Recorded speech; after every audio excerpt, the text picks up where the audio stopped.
repentance et la nouvelle naissance, ces deux opérations ne peuvent porter une véritable explication ou signification que placée devant la nature de Dieu.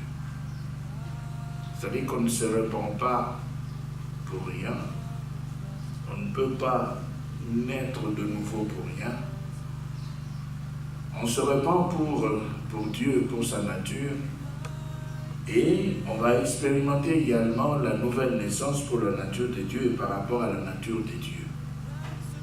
C'est pourquoi nous disons que seule la nature de Dieu peut donner un sens véritable à la repentance d'un homme et même à la nouvelle naissance. Nous connaissons tous très bien l'histoire de l'entretien entre Jésus et Nicodème. Le Seigneur, en parlant avec ce rabbin Nicodème, eh bien, il avait donné le sens véritable qu'il accordait à la nouvelle naissance.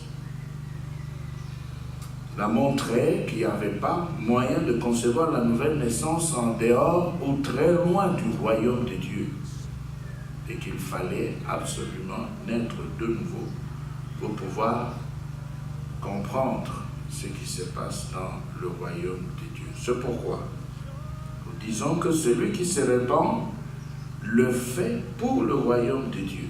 Celui qui se répand le fait pour le royaume de Dieu. Parce que, en prenant Ésaïe 53, Ésaïe 53 et le verset 6, il est dit ceci dans la Bible: nous avons tous été errants comme des brebis. C'est Martin. Nous sommes dans la version Martin.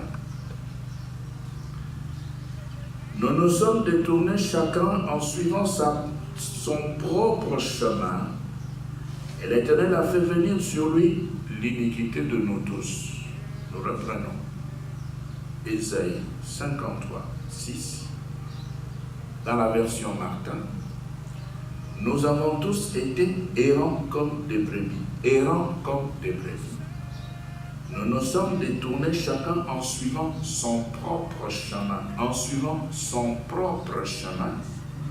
Et l'Éternel a fait venir sur lui l'iniquité de nous tous. Donc, quand on parle de la repentance, eh bien, un changement de voie.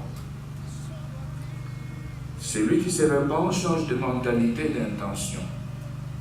Celui qui se répand passe par ce qu'on appelle la métanoïa, parce qu'il devra absolument quitter ses propres voies pour se retrouver dans celle de Dieu. Et c'est pourquoi dans Ésaïe 55, le verset 8 et 9, le prophète dit, parlant à la place de Dieu, étant la bouche de Dieu, eh bien, Ésaïe dit, car mes pensées ne sont pas vos pensées et mes voix ne sont pas vos voix, dit l'Éternel. 9. Mais autant que les cieux sont élevés par-dessus la terre, autant mes voix sont élevées par-dessus vos voix et mes pensées par-dessus vos pensées. Donc, il y a un écart, une séparation. Il y a entre les pensées et voix de Dieu et les pensées et voix de l'homme une grande séparation. Il y a un boulevard. De sorte que celui qui se répand et qui connaît la nouvelle naissance devra donc passer de l'homme à Dieu. C'est-à-dire il change sa voie. Il va du côté de Dieu. Toujours dans Ésaïe, et cette fois-ci nous reculons, nous allons au chapitre 33, en rapport avec la repentance, en rapport avec la nouvelle naissance. 33, 22, il est dit, parce que l'Éternel est notre juge, l'Éternel est notre législateur, l'Éternel est notre roi, c'est lui qui nous sauvera. Voilà. Il est le juge, il est il est législateur, il est le roi. Alors, si les juges, le législateur, le roi parlent, montrent le chemin à suivre, déterminent les voies, fixent la route, celui qui s'est repenti ne peut que se mettre là-dedans. Il n'a pas d'explication à donner, ni de justification à rechercher. Il doit simplement se mettre dans le voie de Dieu, parce qu'il est passé par la repentance et la nouvelle naissance. Dans Romains chapitre 8, eh bien là nous voyons l'apôtre Paul, l'apôtre des nations, qui revient sur presque la même pensée, mais en présentant les choses d'une autre manière. Il dit ceci dans Romains 8, 12, 14. Il dit, ainsi donc, mes frères, nous sommes débiteurs, non point à la chair, pour vivre selon la chair. Ah, maintenant Paul nous fait faire un pas de plus dans la compréhension de la repentance, dans la compréhension de la nouvelle naissance. Il élève un peu les niveaux. Il dit, nous ne sommes pas redevables à la chair. Ah oui, ça commence maintenant à monter. Au verset 13, il dit, car si vous vivez selon la chair, vous mourrez. Mais si par l'esprit vous mortifiez les actions du corps, vous vivrez. Eh bien ici, nous avons un vieux français mortifié. C'est Martin qui nous donne ce texte. Ici, à partir de ce deux versets, on peut alors dire que celui qui se répand ou qui connaît la nouvelle naissance, c'est donc quelqu'un qui devra donc passer de la chair à l'esprit. Donc, il quitte la nature de l'homme et il doit aller du côté de Dieu. Il doit se retrouver dans la nature de Dieu. Verset 14. Or, tous ceux qui sont conduits par l'Esprit de Dieu sont enfants de Dieu. Tous ceux qui sont conduits par l'Esprit de Dieu sont enfants de Dieu, c'est-à-dire, si on a changé, on est passé par la repentance, on a connu la nouvelle naissance, on a changé de voie, on se retrouve dans la voie de Dieu. On est du côté du juge, du législateur, de ce roi merveilleux. Eh bien, c'est ce roi qui va commencer maintenant à nous conduire, à nous éclairer, à nous montrer le chemin. Et c'est pourquoi l'apôtre Paul dit, ceux qui sont conduits par l'Esprit de Dieu sont enfants de Dieu, enfants de Dieu, par le changement. Donc, la repentance, la nouvelle naissance, ne peuvent porter une vraie signification que quand l'individu se laisse gouverner par l'Esprit. Il se laisse conduire par l'Esprit. L'individu passe de la chair à l'Esprit. À ce moment-là, la repentance et la nouvelle naissance vont porter une véritable signification. Si l'individu n'a pas changé de quand il n'est pas, s'est pas positionné du côté de l'Esprit de Dieu, eh bien, il n'y a pas de repentance. Parce que cet individu sera toujours commandé par la chair. Alors, avant de continuer, nous allons prendre un texte dans 1 Corinthiens 2. Ce texte va nous aider à mieux comprendre ce qui se passe quand on se repent. 1 Corinthiens 2, c'est toujours l'apôtre des nations qui nous parle et qui nous aide à pouvoir mieux connaître Dieu. À partir du premier verset, 1 Corinthiens 2, Paul dit, nous sommes là dans la version Orstelwald. Pour moi, frère, quand je suis venu auprès de vous, je ne suis point venu pour vous annoncer les témoignages de Dieu avec la pompe du discours ou de la sagesse. Voyez pourquoi nous prenons cette version? Parce qu'elle nous aide à avoir des précisions en ce qui concerne la chair. Verset 2. Car je ne me suis pas proposé de savoir autre chose parmi vous que Jésus-Christ et Jésus-Christ crucifié. j'ai été moi-même auprès de vous dans la faiblesse, dans la crainte et dans un grand tremblement.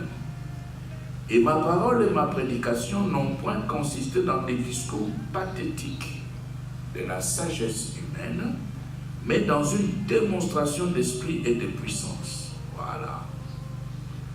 Paul dit au verset 4, il dit, et ma parole et ma prédication n'ont point consisté dans les discours pathétiques de la sagesse humaine, mais dans une démonstration d'esprit et de puissance. Alors, 1 Corinthiens 2, 4, nous aimerions relire ce texte en français. Vous allez entendre pourquoi nous changeons de version.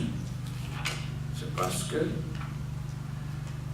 nous voulons véritablement que le passage de la chair à l'esprit soit assuré en rapport avec la nature des dieux. 1 Corinthiens 2, 4. Il est. Mon enseignement et ma prédication n'avaient rien de discours de la sagesse humaine, mais c'est la puissance de l'Esprit divin qui en faisait une démonstration convaincante. Nous reprenons en français courant. Mon enseignement et ma prédication, c'est l'apôtre Paul qui parle, n'avait rien de discours de la sagesse humaine, mais c'est la puissance de l'Esprit divin. C'est-à-dire, Paul était en train d'enseigner. Derrière ce qu'il disait, il y avait la puissance de l'Esprit divin qui faisait une démonstration convaincante. Donc, quand on est passé de la chair à l'esprit de la mort à la vie, on parle. Et Paul dit, quand on parle, derrière ce qu'on est en train de dire, c'est l'Esprit de Dieu qui vient pour tout vivifier. Pour tout vivifier. Parce que souvent quand on parle de la puissance, on croit toujours qu'il est question des œuvres de puissance. On croit toujours qu'il faudra réfléchir en termes des œuvres de puissance, la manifestation, l'exercice de dons spirituels. Ce sont des choses qui ne dépendent pas de l'homme, mais ce sont des choses qui restent attachées à Dieu. Et c'est Dieu qui laisse son esprit se mettre à l'œuvre pour pouvoir permettre à l'homme de comprendre que ce qu'il est en train de faire ou ce qu'il est appelé à faire ne doit pas rester attaché à la sagesse humaine, à la chair. Nous rentrons dans 1 Corinthiens 2, toujours dans Ostelwald, et nous continuons la lecture parce que nous devons aller jusqu'au verset 8. Alors, il est dit au verset 5, « Afin que votre foi fût fondée non sur la sagesse des hommes, mais sur la puissance de Dieu. » C'est-à-dire que quand on est converti, eh bien la foi ne devra pas rester accrochée à la sagesse humaine, à la philosophie ou à la psychologie en profondeur, mais la foi devra reposer sur la puissance de Dieu, c'est-à-dire sur l'Esprit divin qui se trouve derrière les paroles de l'homme qui enseigne pour pouvoir convaincre et manifester la gloire de Dieu. Verset 6. Or, nous prêchons la sagesse parmi les parfaits, une sagesse non de ce monde, ni des princes de ce monde qui sont impuissants. 7. Mais nous prêchons la sagesse de Dieu en un mystère, sagesse cachée, que Dieu avait destinée avant le siècle pour notre gloire, et qu'aucun des princes de ce monde n'a connu, car s'ils l'eussent connu, ils n'auraient point crucifié le Seigneur de gloire. Nous rentrons dans français courant, toujours dans 1 Corinthiens 2, et nous prenons là le verset 5. Il est dit, « Ainsi, votre foi ne repose pas sur la sagesse des hommes, mais bien sur la puissance de Dieu. » Verset 6. « J'enseigne pourtant une sagesse aux chrétiens spirituellement adultes. Mais ce n'est pas la sagesse de ce monde, ni celle des puissances qui règnent sur ce monde et qui sont destinées à la destruction. » Verset 7. « Non, J'annonce la sagesse secrète de Dieu, cachée aux hommes. Dieu l'avait déjà choisi pour nous faire participer à sa gloire avant la création du monde. Verset 8.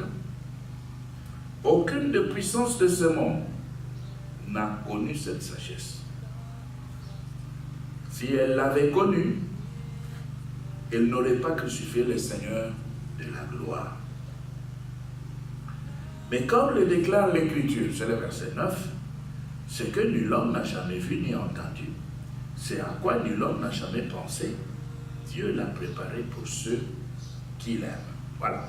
Alors, maintenant, on doit passer donc de la chair à l'esprit pour parler de la vraie repentance, pour parler d'une vraie naissance en Christ par l'esprit, communément appelée nouvelle naissance, pour pouvoir connaître exactement le renouvellement de l'intelligence. On doit passer donc de la chair à l'esprit. Mais maintenant, pour passer de la chair à l'esprit, il faudra bien comprendre ce que c'est que la chair. La chair vient, c'est un mot français qui est donné en grec et qui vient du mot sarkikos ou sarkinos, qui provient des sarx. Sarkikos, sarkinos, qui provient des sarx, c'est-à-dire la chair. C'est quoi alors? C'est ce qui est sensuel et terrestre, c'est ça la chair. Ce qui est sous l'empire du péché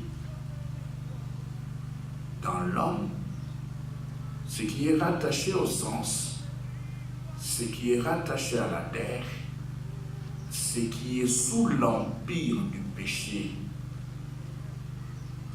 ce qui est gouverné par les appétits animaux, c'est-à-dire l'animalité dans l'homme. Quand l'animalité se réveille en dehors de l'influence régénératrice divine, on parle de la chair. On va lire dans Romains 7, 14, l'apôtre Paul est en train de parler. Il dit, 7, 14,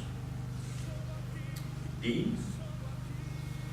nous savons que la loi est spirituelle, mais moi, je suis un être faible, vendu comme esclave au péché.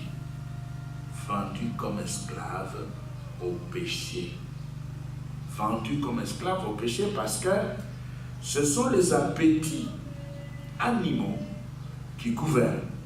C'est la partie animale de l'homme qui l'oblige à pouvoir se diriger et poser des actes en dehors de l'influence régénératrice de l'Esprit de Dieu. Alors, quand on est encore conduit par ces appétits, eh bien, on n'a pas connu la repentance, on n'a pas connu la nouvelle naissance, on n'est pas encore passé de la chair à l'esprit parce que c'est la chair qui continue à gouverner. Dans 1 Corinthiens 3, 3, eh bien, nous allons encore voir que la chair, quand elle travaille, l'homme peut rêver. 1 Corinthiens 3, 3, nous pouvons même commencer par le premier verset jusqu'au troisième. En réalité, frères, je n'ai pas pu vous parler comme à des gens qui ont l'Esprit de Dieu. C'est Paul qui parle. Je n'ai pas pu vous parler comme à des gens qui ont l'Esprit de Dieu. Dans Zéron, on parle des hommes spirituels. J'ai dû vous parler comme à des gens de ce monde, c'est-à-dire charnels, à des gens de ce monde, comme à des enfants dans la foi chrétienne. Donc quand quelqu'un est encore gouverné par les petits animaux, les appétits animaux, eh bien, il est inconverti. Parce que ses appétits gardent l'homme en dehors de l'influence régénératrice de l'Esprit de Dieu. Et l'homme se retrouve donc dans une nature charnelle corrompue. Alors, Paul dit au verset 2, c'est du lait que je vous ai donné, non de la nourriture solide, car vous ne l'auriez pas supporté. Et même à présent, vous ne le pourriez pas, parce que vous vivez encore comme des gens de ce monde. Du moment qu'il y a de la jalousie et des rivalités entre vous, ne montrez-vous pas que vous êtes des gens de ce monde et que vous vous conduisez d'une façon toute humaine. Voilà. C'est ça la chair. Elle crée des problèmes. Il est complètement opposé à Dieu. Elle pousse l'homme toujours vers le péché parce que la chair est dirigée par l'animalité. Et l'homme se verra lui-même. Par rapport à la nature de Dieu, il est très loin du royaume. Il ne pourra pas s'approcher de Dieu. Il peut parler de la repentance, de la nouvelle naissance, mais en réalité, il ne s'est pas repenti, il n'est pas né de nouveau, parce que ses appétits continuent à travailler. Ses appétits déterminent ses sujets de prière, et même toute sa vie chrétienne. Et il est orienté par ses désirs charnels, pas par la parole de Dieu. Dans Romains, au chapitre 8, verset 7, il est dit, et c'est Paul toujours qui parle, Romains 8, 7, Paul dit, 7, ceux qui sont dominés par les préoccupations de leur propre nature sont ennemis de Dieu. Ils ne se soumettent pas à la loi de Dieu. Ils ne les peuvent même pas. C'est-à-dire que ce sont des gens qui sont rattachés à tout ce qui n'a rien à voir avec la nature de Dieu, avec l'Esprit de Dieu. Des gens qui ne se préoccupent pas des intérêts de Dieu, mais qui veulent utiliser Dieu pour la réalisation de ce qu'ils veulent avoir dans le domaine de la chair. Alors ces gens-là seront rattachés totalement au caractère non spirituel. Dans l'Église, dans les assemblées, la parole de Dieu sera utilisée pour l'accomplissement des désirs de l'homme sur la terre. Et le jugement de l'homme sera simplement un jugement charnel dominé par les convoitises. Alors, dans 2 Corinthiens 1, c'est toujours l'apôtre Paul qui parle. 2 Corinthiens 1, 11, 12, Paul dit quelque chose de très intéressant qu'il est en train de présenter dans ce texte. 1, 11, 12, il dit « Et vous y contribuerez vous-même en priant pour nous. Ainsi, Dieu répondra aux prières faites par beaucoup à notre faveur. Nous accordera ce bienfait et beaucoup le remercieront. » Bon, 12, c'est surtout le verset 12. « Voici en quoi nous pouvons être fiers, comme notre conscience en témoigne. Nous nous sommes conduits dans le monde, et particulièrement envers vous, avec la simplicité et la sincérité qui viennent de Dieu. » Simplicité, sincérité venant de Dieu, et en étant guidés par sa grâce et non par la sagesse humaine. Donc quand on a connu la nouvelle naissance, eh bien qu'est-ce qui va se passer? On va laisser de côté la sagesse humaine, parce que la sagesse humaine, c'est une sagesse qui est rattachée à la chair. L'homme ne voit que ce projet. L'homme ne voit que ce qu'il aimerait réaliser. L'homme veut utiliser Dieu, et surtout en Afrique, comme on est passé avant la conversion par une vie de fétiche. On a visité les féticheurs parce qu'on devait avoir ce qu'on voulait avoir. On a visité le marabout parce qu'on voulait absolument avoir ce qu'on était en train de rechercher. Eh bien, qu'est-ce qui va se passer là? Maintenant, dans l'Église, on veut utiliser Dieu de la même manière, transformer Dieu en mascotte, et commençaient à l'utiliser pour se marier, avoir de l'argent, prospérer sur la terre, commencer à voyager et faire ce qu'on appelle tour du monde, reprendre un peu l'exploit de tout ce voyageur géographe qui avait commencé à part pouvoir tourner et rechercher de nouvelles terres. On va faire cela. Et quand on va le faire, on va dire qu'on a été béni. Et c'est ça l'homme.